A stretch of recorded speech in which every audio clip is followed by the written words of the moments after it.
And Jeff Hathorn joined by the Panthers head coach. Jeff, before we get started, man, around campus it's been a little chilly. I know you're a Carolina guy. You getting used to this cold weather? It's cold, man. It's very cold, but I'm used to it. It actually got cold in North Carolina, and I lived in Oklahoma. It was cold there because you don't have any trees to protect you. Was it crazy? Like Chicago cold? It wasn't that cold. It wasn't that cold, but it was really cold. And I lived in Richmond, Virginia for a little bit, about 5 years. It was pretty cold there. It can get chilly around here. It's like we forget about the times where you're complaining about how hot it is, and then these days hit. Hey, man, it was like a 3-day period last year where it's the coldest I've ever been in my life. But I survived it. This North Carolina guy survived it. Want to ask you about this team. 8-3 after 11 games. What have you learned so far about this group? Well, I think we've shown a toughness. I think we've shown a resiliency. I think we've been really good defensively, and we have been incredibly inconsistent and at times very frustrating offensively.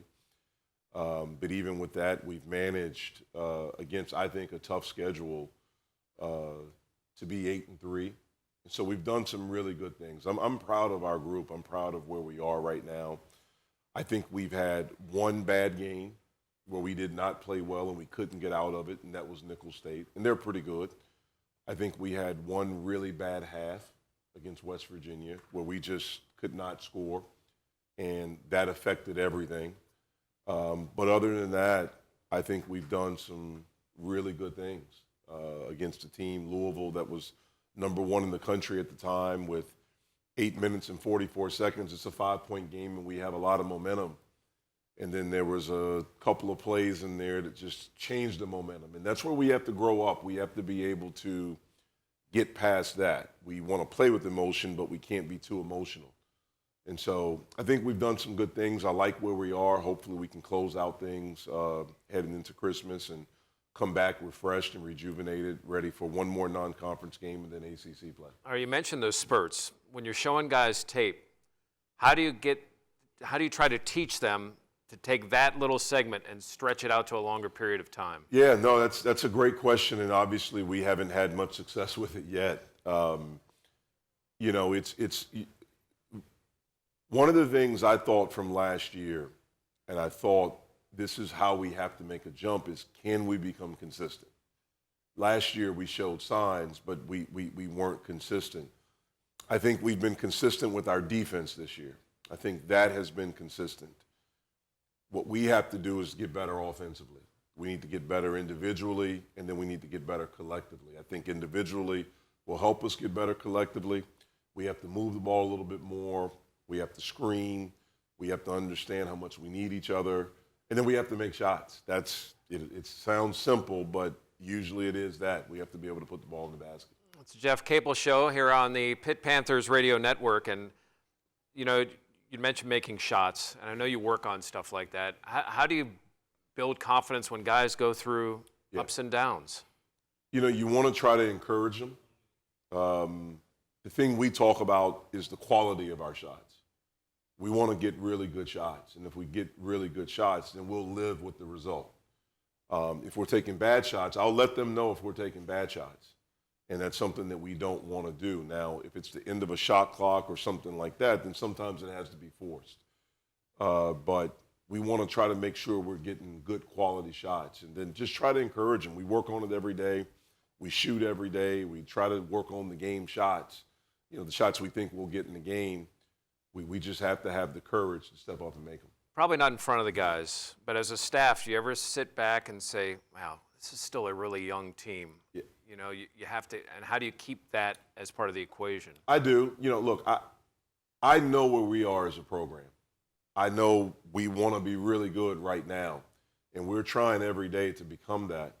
But I know it's a process, and I think a lot of people want to speed it up. No one more than me and these guys. But I do understand that we have a lot of youth. We have a lot of new guys. Even our veteran guys are sophomores. And then Terrell is a junior. That's our veteran group, and these guys haven't won. So we have to learn how to win these games. We have to learn how to handle these moments. like we had against Louisville. All right, some of those sophomores are going to join us as we continue. It's the Jeff Capel Show here on the Pitt Panthers Radio Network.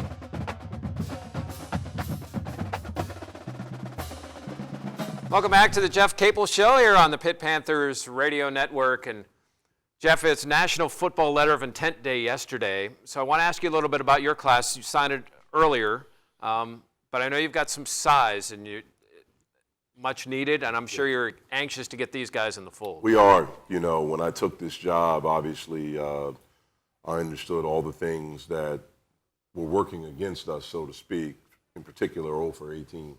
And if you look at our first recruiting class, we were able to get Xavier, Trey, and Audis. And those guys came in and did a really good job as freshmen. And then last year, we were able to sign Justin, Gerald, and Kareem. And then late, you know, we were able to get Ryan Murphy and Eric Hamilton. And then we got Ithiel as a transfer. And so when I look at our class, I'm looking at 4 guys. I'm looking at Ithiel Horton, who has to sit out this year. And then I'm looking at Noah Collier, Max Edmondson, and then John Hughley. And they just bring size, especially the 3 high school kids. Noah's grown. Noah's at least 6'8 and a half, about maybe close to about 6'9 now. Really athletic, long. I think his best basketball is ahead of him. He can do some things on the perimeter. He can shoot the basketball. Got to become more consistent, but he can do it. He can really run. He can affect the game defensively, guard multiple positions, and that's something that we're looking for, you know, and I think he'll be a great asset. Comes from a great family. Goes to a school, West Town, that produced Cameron Reddish, Mohamed Bamba, and some other outstanding players. John Hughley, I think, is the highest rated of all of them. He's about 6'9". He looks like some of the older Pitt players when you look at his body, his physique. He's thick, he's strong, he's talented. You know, we went and watched him the other day. He's got really good touch. He's got great hands. He can run. I like it that he has a little bit of a mean streak to him, and he can rebound. And so we're excited about him. And then Max, Big Max is about 6'10", probably about 240. I think he's got big upside. Right now he can really run. He's a good athlete, and he can rebound.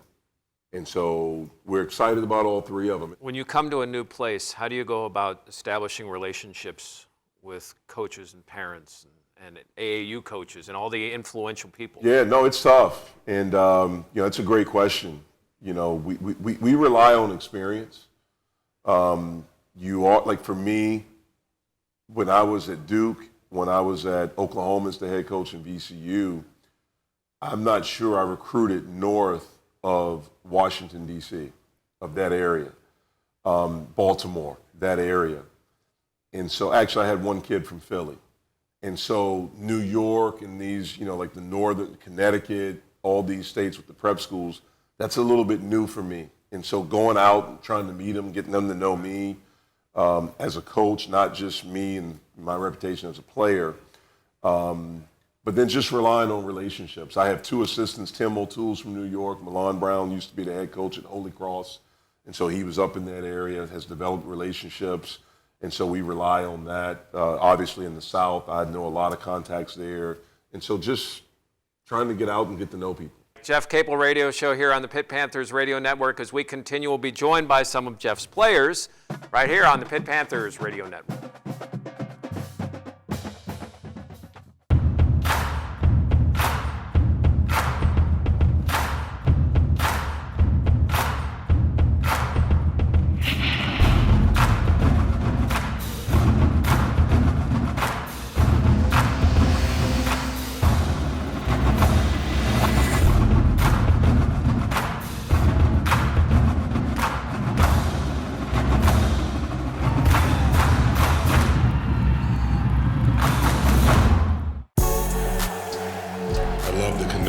That we're starting to develop together.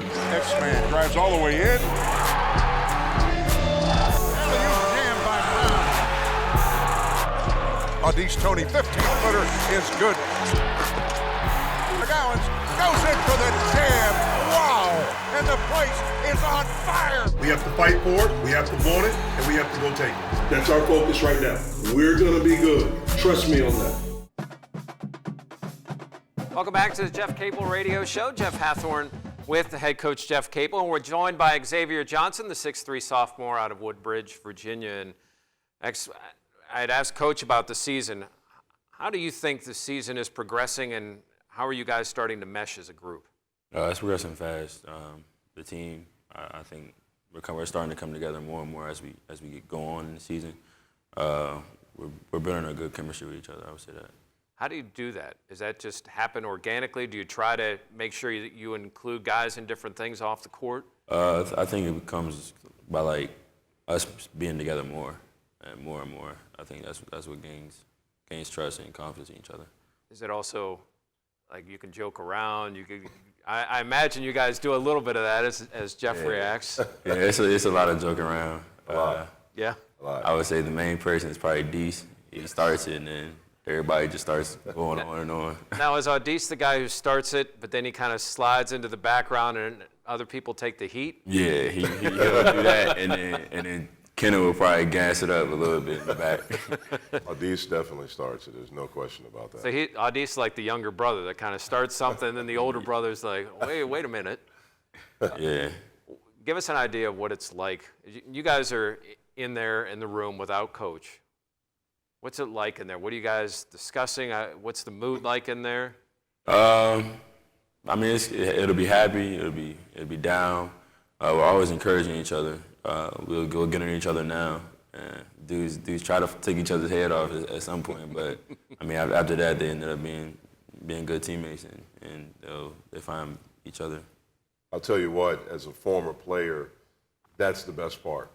I think if you ask any former player, that's the part that they miss the most. Just after practice, you're hanging out in the locker room, you're cracking jokes, you're talking about who got killed that day, who got crossed, who got dunked on, and just, like, you just miss that. I know when I finished playing, I missed so many things, but that's the thing that you miss the most. Actually, you come from such a basketball family. How much did you learn from your family, and what was it like growing up? Was basketball always the thing for you? I tried football, tried baseball. Baseball wasn't it for me. Why not? My dad put me in T-ball, and I just kept knocking over. I knocked the ball, I hit the ball, but I would throw it back with the ball. So that wasn't it. My mom put me in soccer. I didn't want to run that much. And then, I mean, basketball, I found basketball was my sport in like 8th grade, going into my high school. I found a love for it. I always wanted to work hard at it. Football just wasn't it, though. I didn't want to get hit. I just kept getting hit. All right, in a video game, if you had a go-to player, who is that go-to player? Kyrie Irving. Yeah, it's You're not influenced on that decision at all? No? this guy. Why is Kyrie? It's been my favorite player ever since I seen him in high school.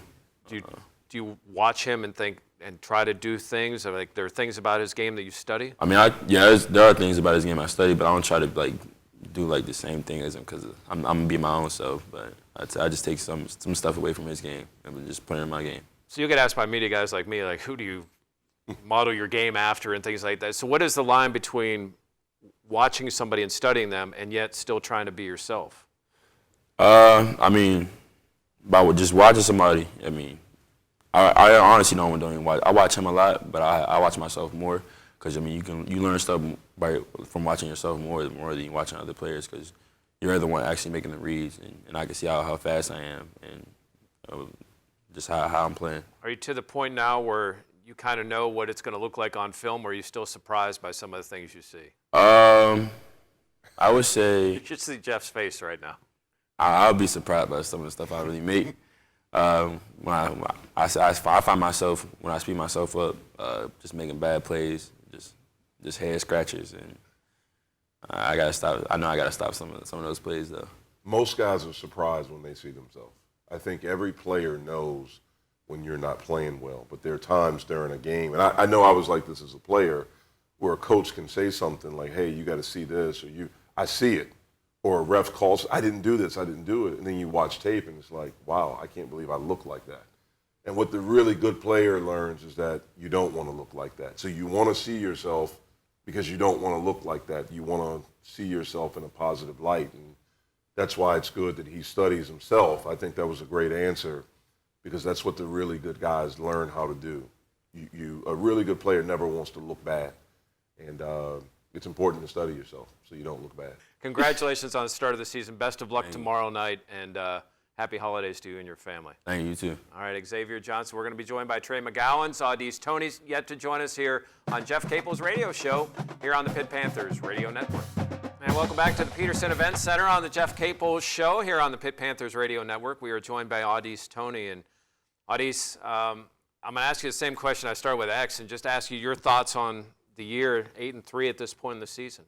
I think we're doing very well. Like, Coach been preaching this. It's going to be hard for us to like outbeat teams like talent-wise. So we got to be the nitty-gritty team, and we've been doing that the most part so far. So, and I think that's what we're heading the right way. So, and we need to keep doing that. It seems like you've picked up in that area.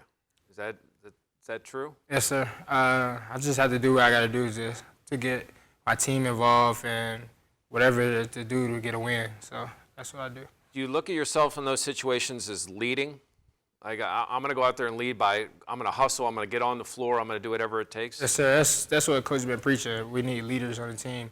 And that's what me, Trey, and X will be doing as leading as the returners, and even Terrell Brown as well. But we all lead as example on the court for the younger ones.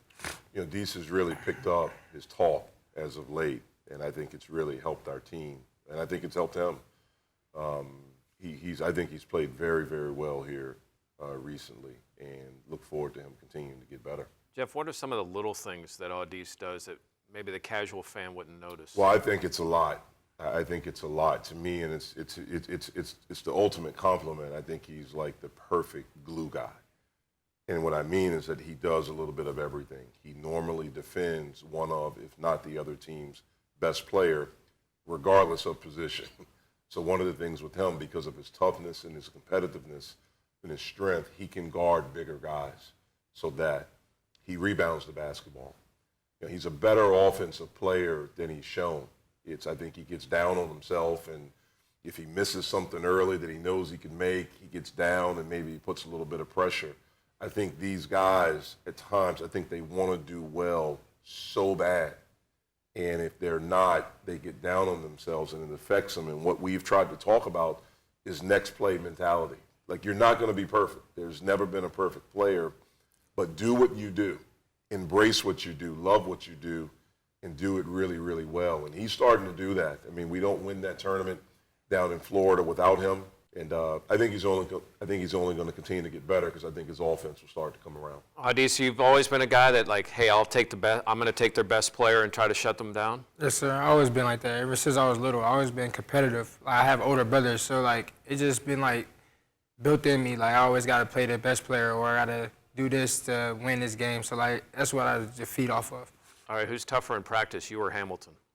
That's me, regardless. I'm never gonna say that. But that's my man, though. Like, he really a competitor and a beast, and whatever he does, he's hard worker and everything. But I'm still gonna pick myself. I know you had, and Jeff, we were talking about this in the break, a very successful quarter academically or semester academically. Yeah. Congratulations. Really proud of him. I mean, he did a heck of a job. Our academic advisor, Mike, does a hell of a job with our players, but our players do a good job too. And I know Mike gets on their nerves sometimes, but the reward at the end, one of the coolest things for me was yesterday we announced it in front of the team that he had the highest GPA for the semester. And probably about an hour later, I have a text from his mom. She didn't believe it. And I confirmed it, and just seeing how happy he was, how proud he was, and also seeing the joy that it brought to his mom, too. And how serious do you take that? I mean, people see the athletic side, but it is student-athlete. Like, how much time are you putting into that side of it? I mean, you got to put in a lot of work because, like, it's nothing's given to you. So, like, it's just a lot of late night studying and, like, tests and stuff like that. Like, I wasn't really good in school and stuff like that. Like, I'm not the best, but, like, I just make it work. So that's what I do. Well, as we continue here on Jeff's radio show, we're going to be joined by your teammate, Trey McGowan. What should we ask him? What's a good question to ask Trey? You can ask Trey anything. Ask him about his dog. About his dog? Yeah. All right, we'll do that as we continue here on the Pitt Panthers Radio Network.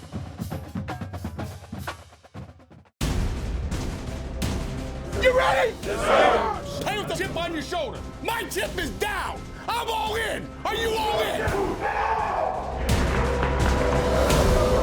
And the Pitt defense stands strong. Touchdown, Panthers! Yeah, baby! What a win!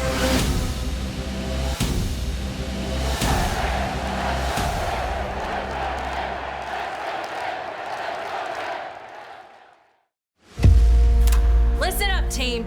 Last year was an embarrassment. Our holiday gifts did not deliver.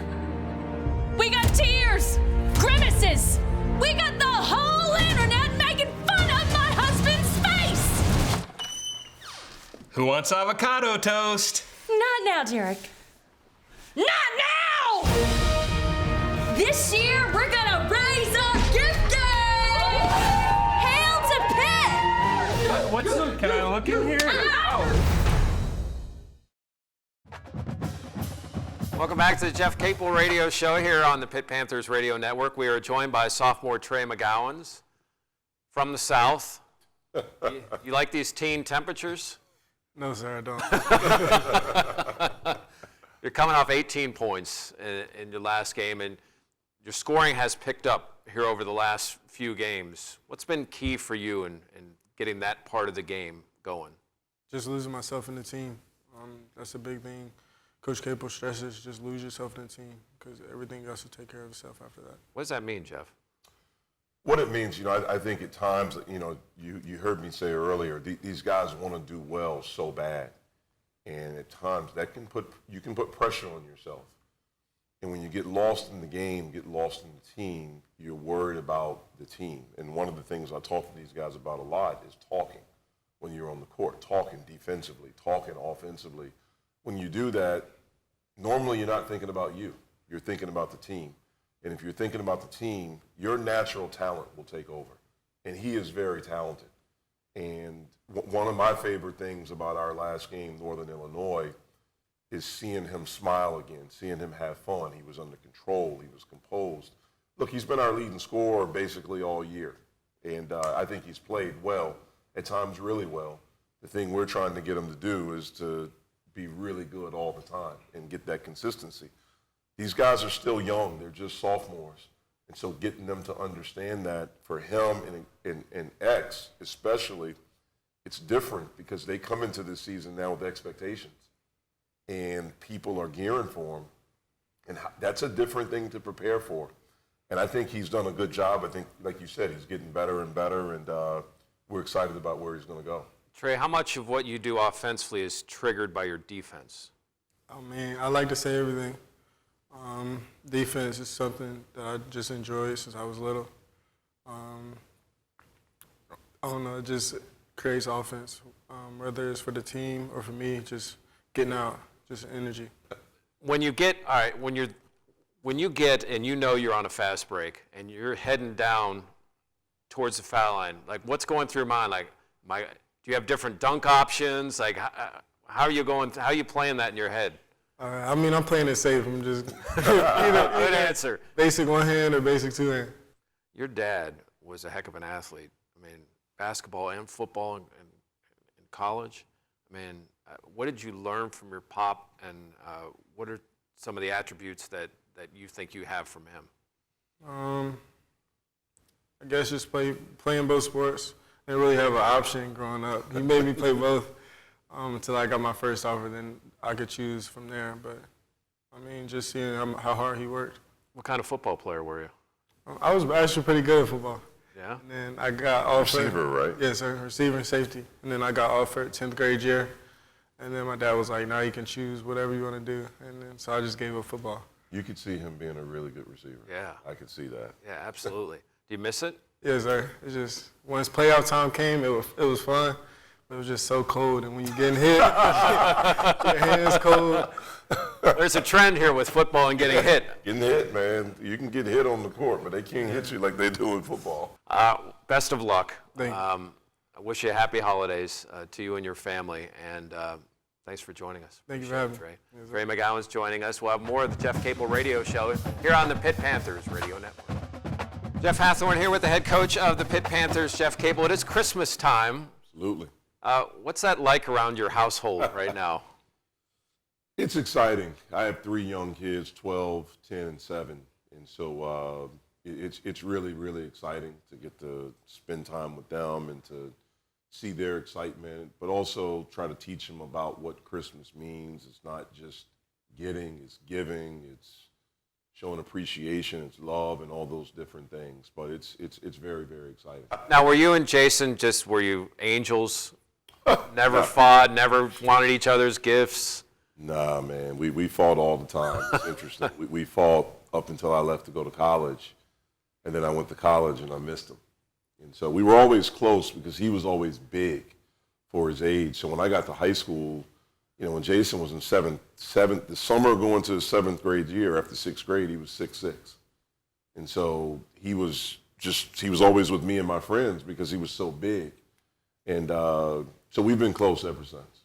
To have this, not only do you coach and work with him, but to have the holidays where you guys can spend time together, what's that mean for you? It's cool. It's really cool for our kids to get to spend time. Normally we get together like on Christmas Eve and get the kids together, either at our place or his place. But just to see that and to, it's funny. It's pretty funny to watch like my son with his oldest son. They're around the same age, and it reminds me of us. It reminds me of us with our cousin. We have a cousin that's like our brother, and so just seeing that, you get memories of back when we were little. All right, Binghamton is here tomorrow night again, 7 o'clock. We'll start pregame here on the Pitt Panthers Radio Network at 6:30. Jeff, thank you very much. Merry Christmas. Merry Christmas to you and everyone, and I appreciate it. Yeah, enjoy the holiday. We'll see you again in a couple of weeks here on the Jeff Capel Radio Show on the Pitt Panthers Radio Network.